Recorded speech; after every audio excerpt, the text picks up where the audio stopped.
Hello दोस्तों, नमस्कार।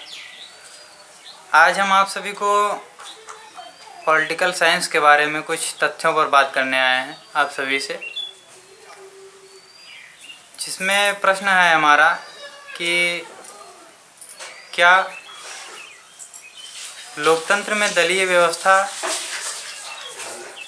एक अनिवार्य रूप है। दलीय व्यवस्था, क्योंकि दलीय व्यवस्था में आजकल बहुत ही संघर्ष देखा जाता है। एक पार्टी में ही अनेक मतभेद पैदा हो जाते हैं और कई सारे गुट बन जाते हैं, और यदि एक से अधिक पार्टियां हैं तो उनमें भी बहुत ही अधिक संघर्ष देखने को मिलता है। तो राजनीति शास्त्र में कुछ विद्वानों ने पार्टीलेस डेमोक्रेसी के बारे में बताया है, जिसमें सबसे बड़ी दिक्कत व्यावहारिकता को लेकर थी कि यदि सिंगल व्यक्ति को ही राजनीति में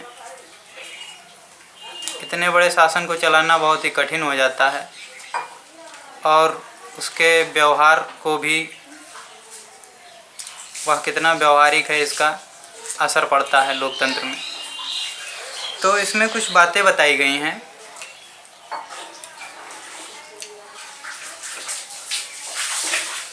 कि दल विहीन लोकतंत्र जितना आकर्षक है उतना व्यवहारिक नहीं, और राजनीति में जितना ही व्यवहारिकता दिखाई देगी उतने ही कार्य उचित ढंग से किए जाएंगे और लोकतंत्र की बढ़ोतरी होगी।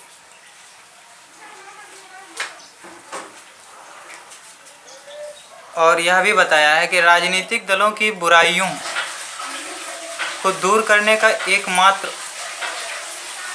यही उपाय है कि जनता के बौद्धिक स्तर और नैतिक स्तर को उच्च किया जाए। लेकिन मेरा मानना है कि जनता के बौद्धिक स्तर और नैतिक स्तर को तो उच्च किया ही जाए, यदि नेता भी अपने बौद्धिक स्तर और नैतिक स्तर को उच्च और श्रेष्ठ बना लें, तो मुझे लगता है कि वर्तमान समय में अनेक समस्याओं का समाधान स्वतः हो जाएगा, किसी न्यायालय की ज़रूरत नहीं पड़ेगी। अब इसमें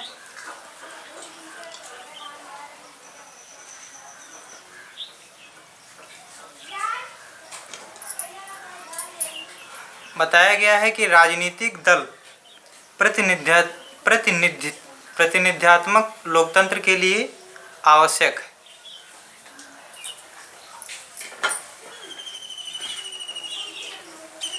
अच्छी बात है, राजनीतिक दल तो आवश्यक है ही, लेकिन मुझे लगता है कि राजनीतिक दल को कुछ बातें जो हैं वो पार्टीलेस डेमोक्रेसी की जो अवधारणाएं हैं उनको अपनाना चाहिए। जैसे कि मैंने बताया है कि नेताओं के उच्च नैतिक स्तर को और बौद्धिक स्तर को स्वतः वो बढ़ाएं, क्योंकि यदि नेता और बड़े सम्मानित लोगों का बौद्धिक स्तर और नैतिक स्तर निम्न हो जाएगा तो जनता तो बेकार हो जाएगी। और मुझे लगता है कि